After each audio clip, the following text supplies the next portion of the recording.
If you feel like you're stuck in a loop, as though the universe won't stop triggering you, you need to hear my story. A couple of months ago, I was sitting on the upper deck of a double-decker bus.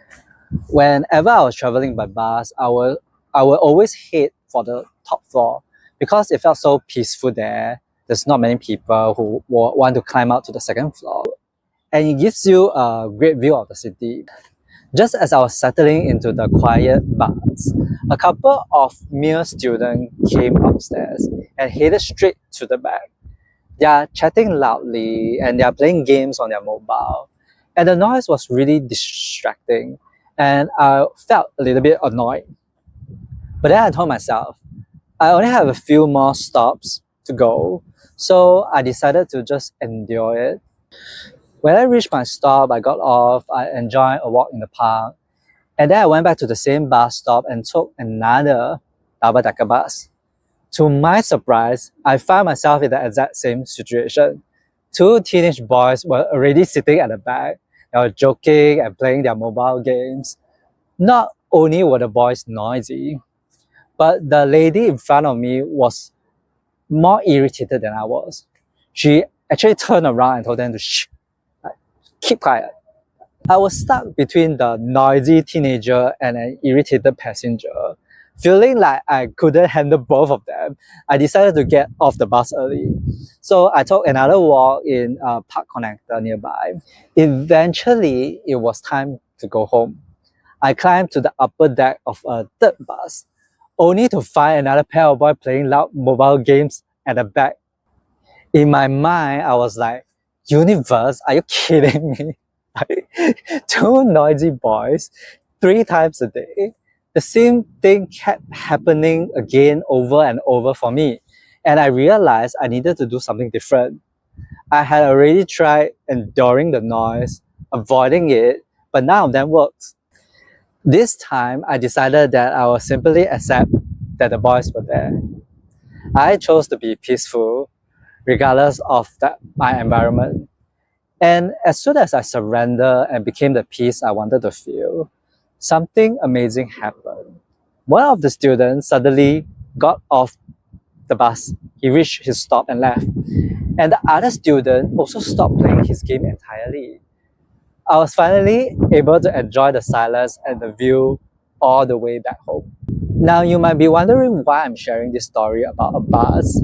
It's because my bus ride is exactly like the cycle we face in our daily lives. Whether is it a noisy passenger or a recurring problem at work, there is a reason the universe keeps triggering you. For many people, they see the triggers as a lesson. There's something they have to learn or fix, or it's a karma that they need to release, right? But I kind of see it slightly differently. I see it more as a guidance.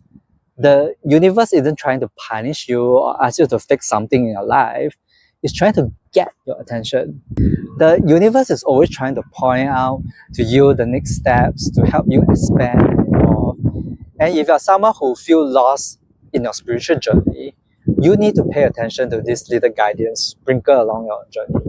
They are clues, like they are how the universe communicates with you. And 3 is the magic number. 3 forms a pattern. If it happens once, it might be just bad luck. If it happens twice, it's coincidence. But if it happens 3 times, it gotta be something more. It must be a message you can't ignore. But if by the 3rd time you are still oblivious to the sign, the universe might have to bring you something bigger, something so big that you cannot not see it. For example, if you find yourself constantly attracted to the same type of people, maybe people who are emotionally unavailable or people who treat you badly, that's a sign, that's a guidance. I actually experienced this before. First time, unrequited love.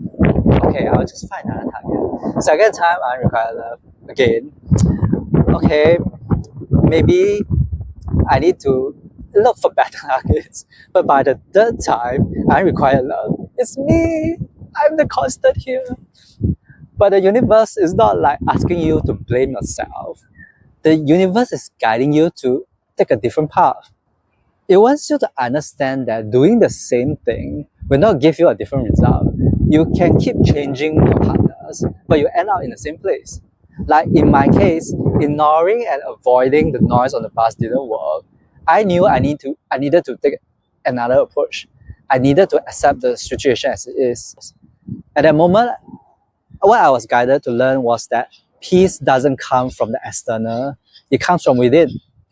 Having these actual experiences is so much more powerful than listen to a spiritual teacher telling you the insight, because you actually live it, you actually experience it, and it leaves a deeper imprint in your consciousness. It's not just a theory anymore. You know it in a deep and profound way. Until you really understand why something keeps repeating in your life, the universe will keep putting the same trigger in your life to get that message across. That's why I don't see triggers as mistake you need to fix. Like you rectify the issue and it will never happen again. It might happen again, and the guidance might be different from time to time. Like this time might be I'm supposed to accept the environment as it is, but another time might be that I need to get off the bus. So it's different moment to moment. I actually see the triggers as like phone calls from the universe that you need to pick up. The divine is always communicating with you through triggers, signs, and symbols. Trigger is a very good communication tool because it gets your attention. So pay attention to them, but see beyond what's happening on the surface. Understand the deeper message. How do I need to change? What can I do differently? What is the next path forward? Answer the phone call. Don't let the trigger get too big. Because if the universe can't reach you with those small little triggers, they're going to have to find other ways or other messengers to do the job. Some of you might ask, why doesn't the universe just tell me straight? If it was direct, I would change, I would listen. Why all the signs and triggers? Why does the universe need to be so cryptic? But honestly, how many of us actually listen?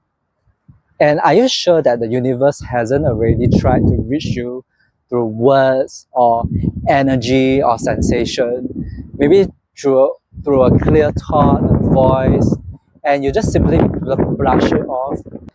Maybe the signs and triggers are only necessary because we aren't listening to the whispers.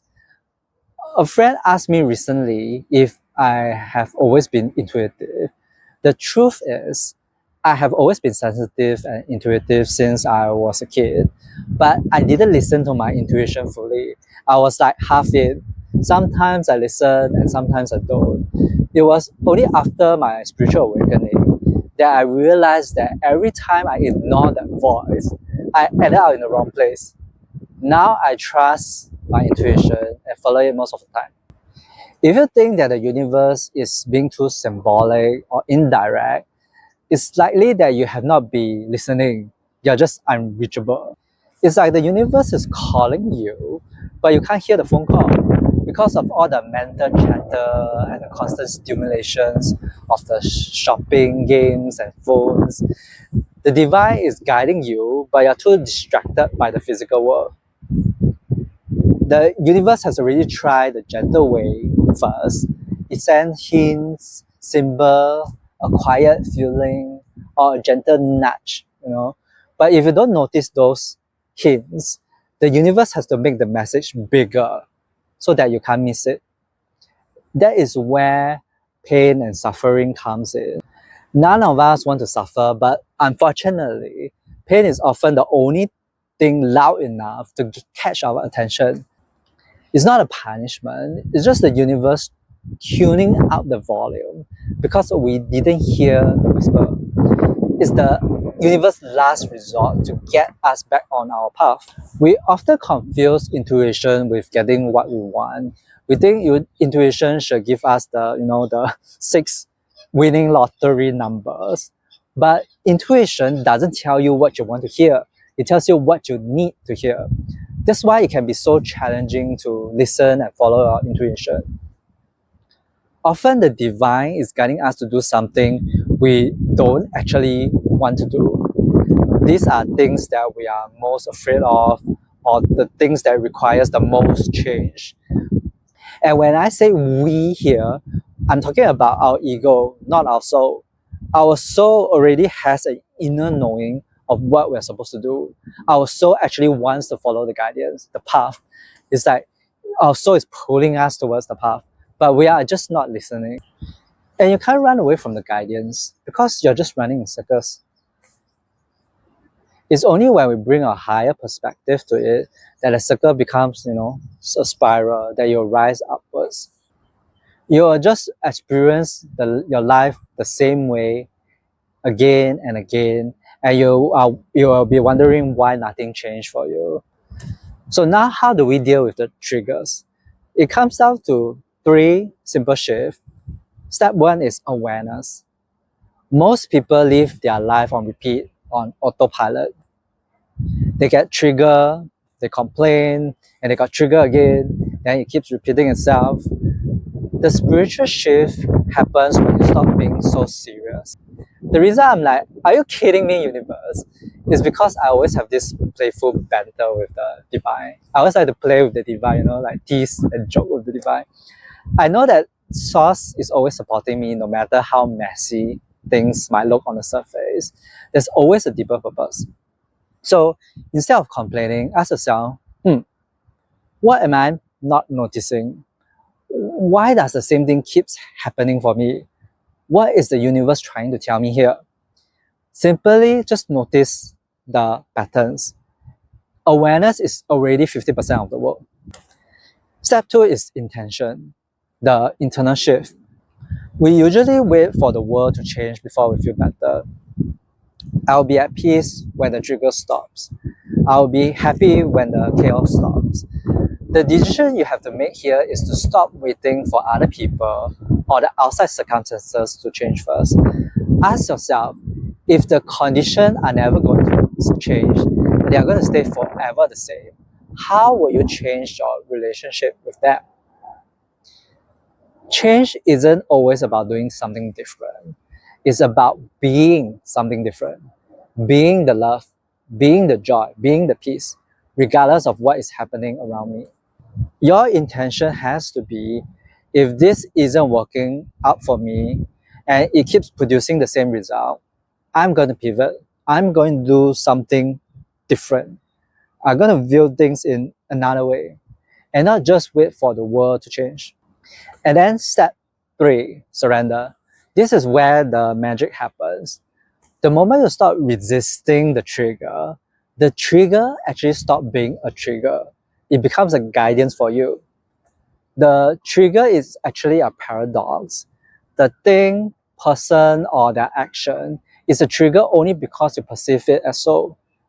The moment I stop looking at the annoying boys as annoying boys and start looking at my own annoyance, my own internal resistance, and just let them go and just surrender, the external environment finally is free to change. The universe is just reflecting to you what you perceive, bringing more of what you focus on, and guiding you to see your own internal resistance. And once you finally see that and let them go, your life stops repeating itself. And I think that's all I have for you for this video. I'll see you in the next one. Bye. Is this first time? Oh. Sorry. Pay attention to them. What is happening here? Why is there so much wind? My phone get away.